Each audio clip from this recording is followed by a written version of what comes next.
It's basically we have Christopher Ang, and we have Kevin DeRitter. Kevin DeRitter fights out of Blood and Iron, the Vancouver chapter, and Christopher Ang is with Cron Fullerton. Cron Fullerton. He does a bit of cross training with most Southern California groups. Okay. It's like both fighters are doing a good job of keeping distance on each other. Yeah, there's a lot of measure feeling. Neither is willing to commit to any action yet. Yang seems to be keeping things very tight. He's not overextending himself. DeRitter's probing. Yeah, we see this a lot. Kevin DeRitter is good with his feet, and he likes to do a lot of shifting and measure. Very fast exchange. Very fast exchange. You can see there's no consensus, and that's likely a result of just how fast these fighters are fighting. The faster these guys get and the higher level of competition, the more difficult it is for the judges to see all the action. Again, we see Ang's being very conservative with his movement. Kevin is really probing. He's shifting and adjusting his measure a lot.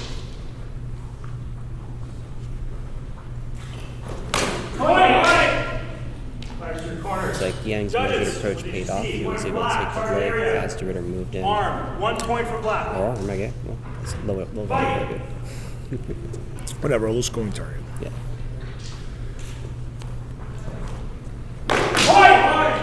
One of the interesting things, too, I think about single stick is oftentimes we see a lot of the later Victorian era type saber with the lead, the right foot leading, not a lot of shifting and movement. We see what the Blood and Iron guys are over there.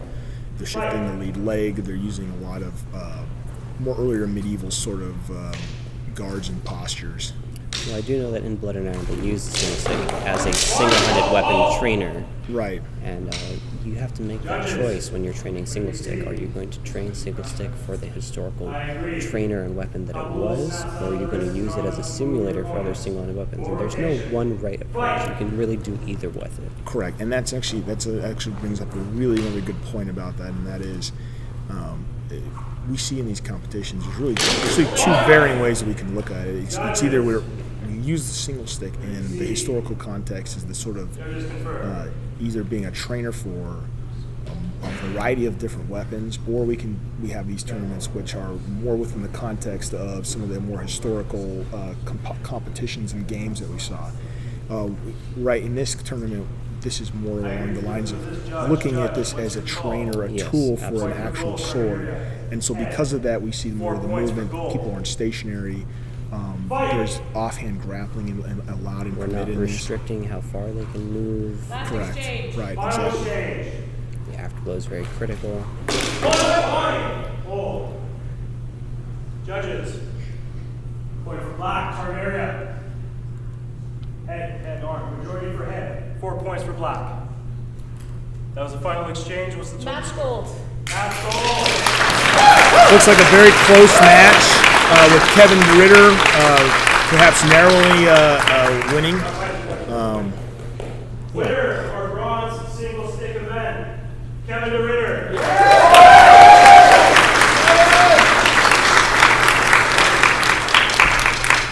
So I had a question earlier from Sasha on what I thought about the technical cutting itself. And I'd like to say that the competitors all had their strengths and weaknesses throughout the entire competition. And what was very interesting that it balanced out all the way to the end, and we got to see that in some feats some competitors excelled, and in some feats others they completely failed. And I really like a balanced competition. Yeah, and I mentioned that during the competition that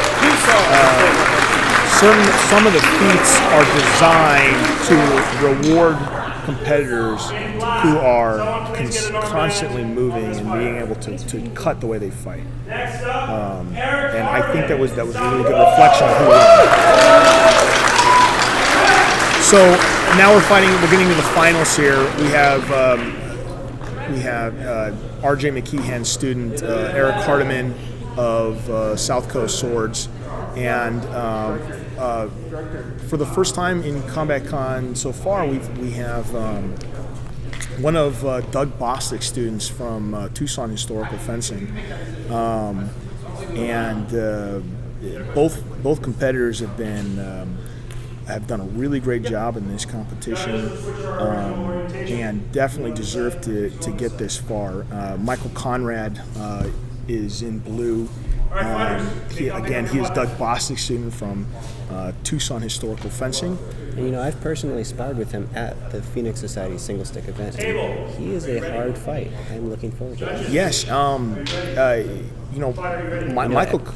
Eric is known as a heavy hitter who can get through guards for the most part. And on the other side, Michael is a little bit more technical, so we'll see which can kind of win out in this battle. Well, Michael Conrad's an interesting guy because he hasn't been doing HEMA for a really long time, but he has I believe an SCA background, and he's been fighting in some variety for a very long time with weapons, and we see that just with a year or two of HEMA experience, all of that previous fighting experience has really paid off. It's really allowed him to be very successful in HEMA. Hours spent fighting really pays off. Yes, exactly. Yeah, right.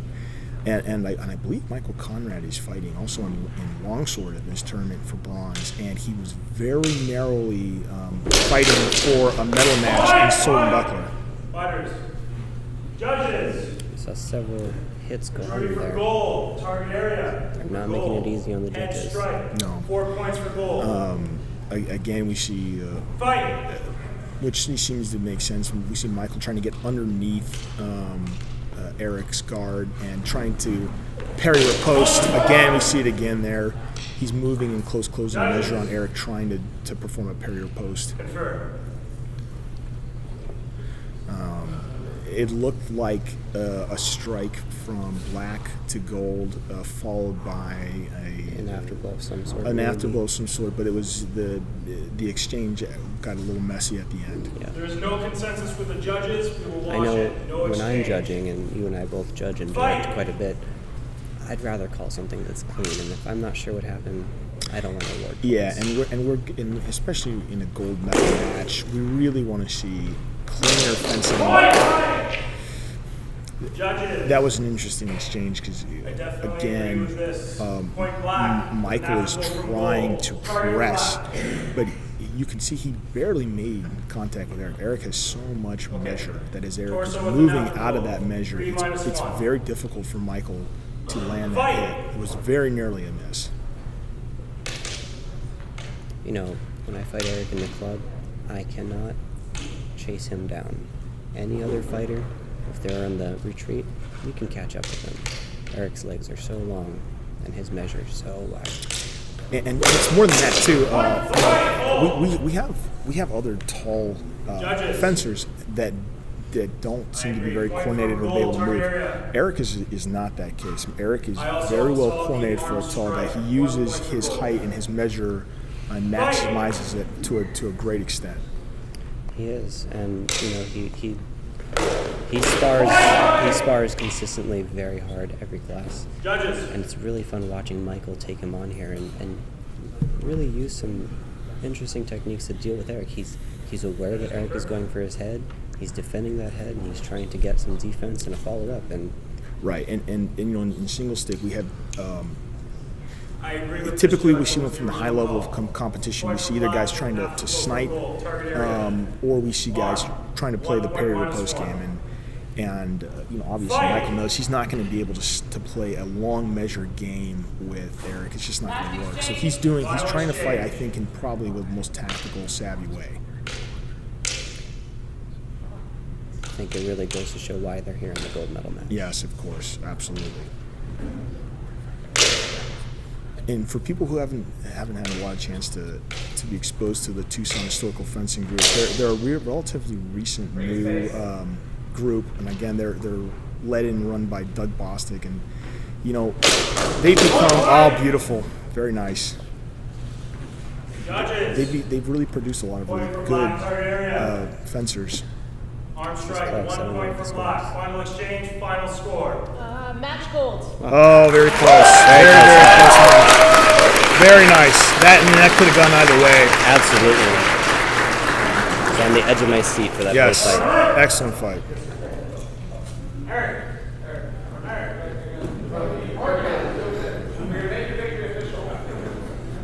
Again, we really want to thank all of our vendors, all the people who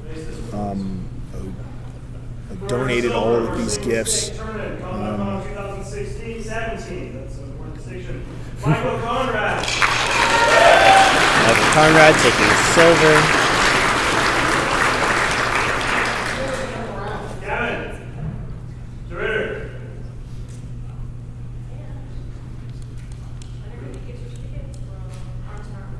Arms and Armor gift certificate. And Very for nice. first place, Eric Hardeman.